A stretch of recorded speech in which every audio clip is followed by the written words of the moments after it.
தனி மனிதன் தான் மாற்றம். மாற்றம்ன்றது அங்கே தெளிவு கிடைச்சா தான். குற்றம் செய்வனுக்கு அது கேட்காது. அவன் மறுத்து மறுத்து மறுத்து மறுத்து குற்றவாளியாக ஆகின்றான். அதுதான் இவங்க பாவன்றாங்க. பாவம் எனக்கு என்னன்னு புரியல, குற்றம்னா புரியுது. என்ன குற்றம் செய்யறேன்? என் உள்ளத்தின் அறிவிப்பை நான் மறுத்து கொண்டே இருக்கின்றேன், அதான் குற்றம். நீங்க செய்யறதெல்லாம் இன்னும் கணக்கு இல்லை, இங்க மறுத்து போச்சு. அவருடைய கேடுகளில் தான் இன்னைக்கு வாழ்க்கை. நீங்கள் இதை முற்படுத்துகிறீர்கள். இன்று நீங்க அதை செய்யும்போது நாளை இதோடைய விளைச்சல் இருக்கு. நேற்று நாம் விதைத்ததில் இன்று வாழ்ந்து கொண்டிருக்கிறோம்.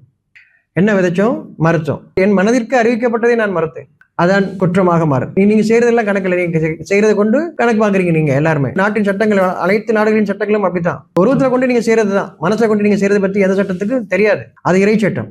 இவன் இறை சட்டம்னு தனியாக ஒன்று வச்சுட்டு இருக்கான். இல்ல, இறை சட்டம் உங்க மனதிற்கு தனித்தனியாக மனிதனுக்கு அறிவிக்கப்படுகிறது இறை சட்டம். எது சரி என்பதை உங்கள் மனம் உங்களுக்கு அறிவிக்கிறது, அது இறை சட்டம். எல்லா மனிதனுக்கும் அது ஒன்றுதான். அதை நீங்கள் மறுக்கிறீர்கள், குற்றம் செய்வதாக மாறுகிறீர்கள். அப்ப நீங்க செய்யக்கூடிய குற்றம் உங்களுடைய கைகாலிலும் உங்களுடைய வாய்களையும் கொண்டு நீங்கள் செய்வதாக நினைச்சுக்கிட்டு இருக்கீங்க.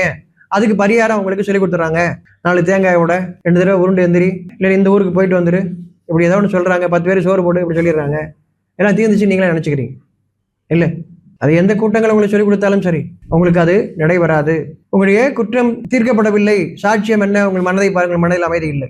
பரிகாரம்லாம் செஞ்சுட்டீங்க, ஆனால் மனசுல அமைதி இல்லை. அந்த நினைப்பு வரும்போதெல்லாம் உங்களுக்கு பயமா இருக்கு, கவலையா இருக்கு, நிம்மதியில வரமாட்டேங்குது. நீங்க செஞ்ச காரியத்துக்கு பரிகாரம் செஞ்சுட்டீங்க, ஆனால் அந்த காரியத்தை நினைச்சா உங்களுக்கு அமைதி வரமாட்டேங்குது. அப்புறம் என்ன பரிகாரம் செஞ்சீங்க? நீங்க செய்த பரிகாரம் அதை தீர்த்திருந்தால் உங்களுக்கு மனதில் அந்த எண்ணம் உங்களை விட்டு போயிருக்கும். அதில் ஒரு குற்றம் இருக்காது. ஆனால் உங்களை வாட்டுகிறது, இரவில் உங்களுக்கு தூக்கம் வருவதில்லை அதை நினைத்தால்.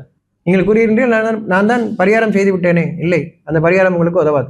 எவருடைய பரிகாரம் உங்களுக்கு உதவாது? உங்கள் உள்ளம் அறிவிக்கக்கூடிய அந்த திசையில் நீங்கள் திரும்புங்கள். இப்பொழுதுதான் அது உங்களுக்கு அறிவிக்கும், நீங்கள் என்ன செய்ய வேண்டும் என்பதை உங்களுக்கு அறிவிக்கும் தனித்தன்மையாக.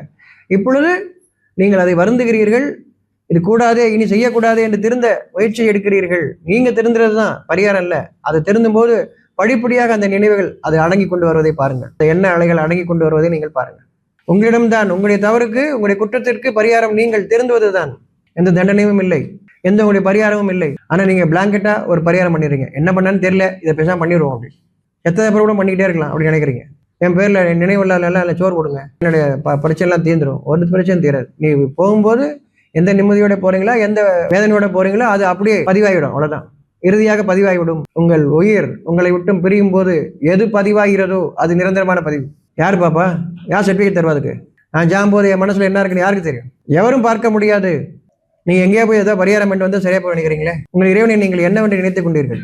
காசு கொடுத்து ஏமாத்தலன்னு அப்படிதான் எனக்கு நம்ம சொல்லிக் கொடுத்துருக்காங்க. உங்கள் மனதில் என்ன இருக்குது என்று யார் அறிவார்கள்? நீங்களும் உங்களை படைத்தவன் மட்டும்தான் அறிவார். உங்களை பாவங்களை போக்குவதற்கு எவரும் வரப்போவதில்லை உங்களை தவிர.